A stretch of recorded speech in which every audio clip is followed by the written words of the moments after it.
Pemirsa Sri Kopu TV, pagi ini kita akan mengikuti sholat Idul Adha terbatas di kediaman Rumah Kabupaten Oku, PLH Bupati Oku, Dr. Andos Haji Edward Chandra MH beserta unsur Muspida Kabupaten Oku melaksanakan sholat Idul Adha di teras Rumah Kabupaten.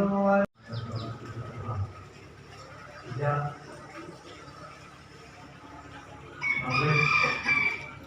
kemarin hampir Ramadan, rasa kita ini juga menjadi tahun yang kedua. Seperti biasa pada saat sekarang ini biasanya sudah jutaan umat Islam berkorban untuk bahkan ada sedang melontar di luar pada saat seperti ini. Tapi pada kondisi ini tahun yang kedua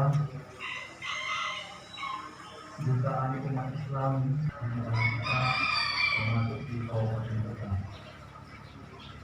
Untuk dalam melaksanakan ketentuan-ketentuan seperti dalam sholat menjaga jarak, memakai masker misalnya, saat ini pakai masker, tawaf juga pakai masker, kita lihat kalau di televisi